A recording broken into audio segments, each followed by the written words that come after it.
यहाँ पर उपस्थित मेरे मार्गदर्शक, आज के कार्यक्रम के सूत्रधार डॉक्टर विनय सहस्त्रबुद्धे जी, हमारे पूर्व मंत्री सीनियर आमदार श्री गणेश नाइक जी, हमारी जुझारू आमदार श्रीमती मंदा मात्रे जी, श्री संदीप नाइक जी, श्री उदय बांकावाला जी, जिन्होंने सारे प्रोग्राम के आयोजन में पिछले 2-3 महीने से मेहनत की है, घर में शादी जैसे होती वैसी तैयारी कर रहे हैं, श्री सतीश निकम जी, रामो मालगी के ट्रस्टी श्री जय मुर्ग जी, अदानीस की तरफ से, एयरपोर्ट की तरफ से जो शर्मा जी और उनके सभी साथीगण आए हुए हैं, उदय बांकावाला जी जिन्होंने इस प्रोग्राम के लिए आयोजन में सब तैयारी की, नीलेश मात्रे जी, और बड़ी संख्या में आए हुए नवी मुंबई के इंडस्ट्रियलिस्ट, व्यापारी,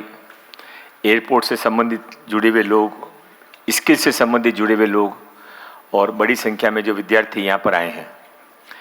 मैं शुरुआत में ये बात बताना चाहता हूँ कि मैं यहाँ पर एक्चुअल में विनय जी को सुनने के लोभ से आया था। आप में से कई लोगों को मालूम है कि नहीं मालूम है, पर रामबाबू महालगी जो भी गया हुआ होगा उसे पता पड़ा होगा कि पुराने ज़माने में जो अपन गुरुकुल समझते थे, चाणक्य जी का गुरुकुल, रविंद्रनाथ टैगोर जी का गुरुकुल, वो क्या होता था। वो किसी को आधुनिक काल में समझना है तो जाकर वहाँ पर विनय जी के द्वारा स्थापित, विनय जी द्वारा चलाया हुआ, बढ़ाया हुआ, स्थापित तो रामबाबू महालगी जी के नाम से प्रमोद महाजन जी ने किया था, पर उस छोटे से पौधे को इतना बड़ा फल स्वरूप दिया है वो माननीय विनय सहस्त्रबुद्धे जी ने दिया। उसमें बहुत सारे उस पेड़ के अंदर फल भी निकले हैं और मुझे इस बात का गर्व होता है कि उसमें कुछ फल खट्टे थे, कुछ मीठे थे।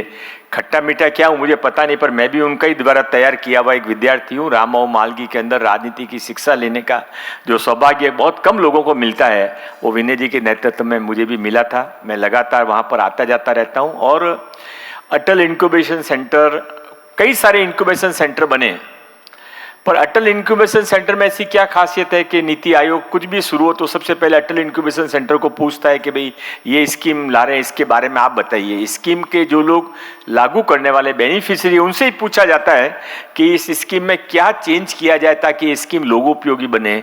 ये अटल इंक्यूबेशन सेंटर और रामबाबू महालगी की संपत्ति है कि समाज के लिए बिना कॉमर्शियल सोच किए, बिना व्यक्तिगत सोच किए, बिना राजनीतिक सोच किए, बिना नाम की इच्छा किए, सब कुछ स्वाहा, यह जो राष्ट्रीय स्वयंसेवक संघ के संस्कारों से जुड़े हुए लोग हैं ये ही ऐसा कर सकते हैं। और इसलिए कहीं तो एयरपोर्ट बन रहा है, कहीं पर ये बच्चों को आगे जॉब मिलने वाला है। इसमें रामबाबू महालगी और अटल इंक्यूबेशन सेंटर का क्या काम है, सतीश निकम जी का क्या लेना देना है। लेना देना ये है कि समाज के लिए करने का जो आनंद होता है, वो समाज के अंदर जो सेवा करने का व्रत लेके जिन्होंने अपने जीवन में आगे बढ़े हैं, उनके लिए ये सब एक अपॉर्चुनिटी होती है और इसलिए they put their best in it.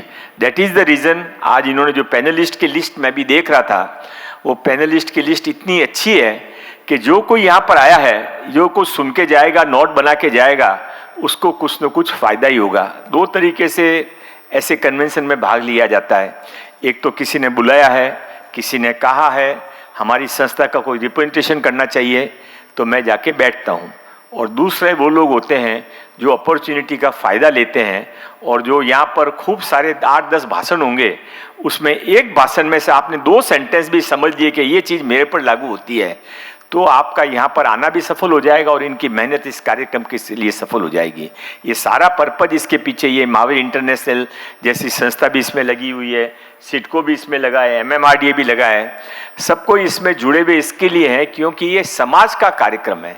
ये जो बच्चे यहाँ पर बैठे हैं और आपके माध्यम से जो लोग और इसका फायदा लेंगे, अभी सतीश निकम जी ने बताया कि 4 लाख लोगों को इसमें से नौकरी मिलने वाली है। अभी 4 लाख लोगों को यदि नौकरी मिलती है तो आप समझिए यहाँ की इकोनॉमी में कितना चेंज हो जाएगा। यहाँ के बच्चों में जो कुछ भी आने वाले समय में करने की इच्छा है, उसको कितना बड़ा उनको जॉब सेटिस्फैक्शन इससे से मिलेगा। आने वाले समय इन युवाओं का है। माननीय नरेंद्र भाई मोदी जी के नेतृत्व में, मैं राजनीतिक बात नहीं कर रहा हूं, पर यह सच है कि 10 साल पहले का भारत क्या था और आज का भारत क्या है, और 10 साल का ट्रेवलिंग टाइम आप यदि एनालाइज करोगे तो आपको यह भी समझ में आएगा कि अगले 10 साल के बाद भारत कहाँ खड़ा होगा।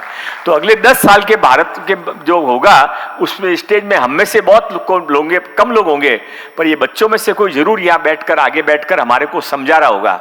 यह मोदी जी की कल्पना है उनको दुनिया के सबसे युवा देश को मजबूत बनाना है।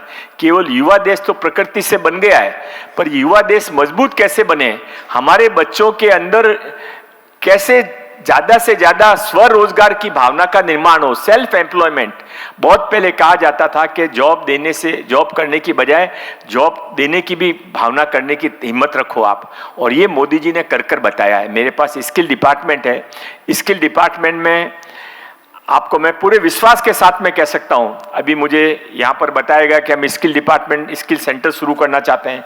आपने बोला था, महावीर इंटरनेशनल वालों ने बोला, जो भी कोई स्किल सेंटर शुरू करना चाहता है, हमारी सरकार स्किल सेंटर आपके द्वारा, आपको मान लो शर्मा जी कहेंगे, शर्मा जी के पास में बहुत बड़ा सिस्टम है, इनको किसी की जरूरत नहीं है, उसके बाद भी यदि आप सरकार की तरफ से स्किल सेंटर आपके वहां खुलवाना चाहो तो आपके दिए हुए लोकेशन पे सरकार के खर्चे पे स्किल सेंटर हम शुरू करेंगे। पर केवल इनके लिए, ये आप सबके लिए भी ऑफर ओपन है। ऑफर ओपन इसलिए है क्योंकि आप जॉब गिवर हैं, यू नो द बेस्ट कि किस चीज की समाज आज इंडस्ट्रीज को जरूरत है। इंडस्ट्रीज एसोसिएशन के अध्यक्ष केडिया जी बैठे हैं, उनसे ज्यादा कोई नहीं समझ सकता कि नवे बंबई के अंदर कौन सी इंडस्ट्रीज बंद होने के कगार पे, कौन सी इंडस्ट्रीज नया प्लॉट ढूंढ रही है, कौन सी इंडस्ट्रीज आगे चलने वाली है। तो ये you know the pulse of the industries. इसलिए आप लोग यदि कोई हमको बताएंगे कि हम यहाँ पर स्किल सेंटर खोलना चाहते हैं, तो हमारे खर्चे के ऊपर हम आपका एक्सपेंसेज भी वहाँ का सब हम भुगतेंगे। पर इसके पीछे इंटेंशन क्या है? इंटेंशन वही है जो सतीश निकम जी का है, जो विनय जी का है, जो बांकावाला जी का है, जो रामबाबू मालके का है, जो अटल इंक्यूबेशन सेंटर का है, कि लोगों को रोजगार मिले, बेचारापन खत्म हो।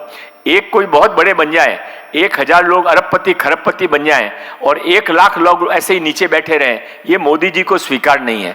मोदी जी को देश आगे बढ़ाना है तो सबको साथ में लेकर आगे बढ़ाना है, और उसमें सबसे आगे वो इन बच्चों को, युवाओं को चाहते हैं।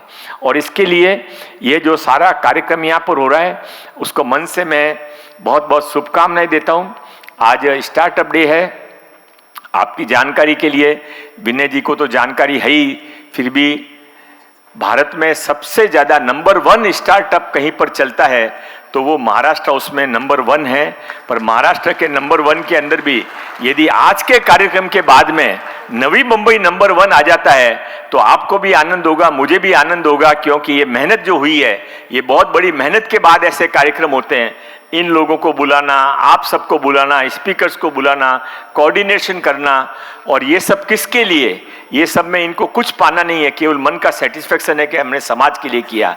जो आयोजक हैं उनको बहुत बहुत अभिनंदन करते हुए आज का कार्यक्रम सफल हो, और यहाँ जो भी बच्चे आए ये इस कार्यक्रम के निकलते समय ये हिम्मत लेकर जाएं, मन में विश्वास लेकर जाएं कि यदि हमने खुद ने कुछ करने का सोचा तो सरकार, अटल इंक्यूबेशन सेंटर, ये एयरपोर्ट सब हमको सहायता करेगी। जो हिम्मत करके आगे बढ़ता है वो कभी निराश नहीं होता। बहुत पुराना गाना है कि बिना मेहनत के नैया पार, बिना, क्या गाना है, क्या वो, बिना मेहनत के कोशिश करने वालों की हार नहीं होती, और बिना मेहनत के नैया पार नहीं होती। आप कोशिश करिए, नैया पार होगी, और नैया पार ही नहीं होगी, पूरा समाज आगे बढ़ेगा। पुनः एक बार मुझे यहाँ पर बुलाया, सबसे मिलने का मौका दिया, इसके लिए बहुत बहुत धन्यवाद।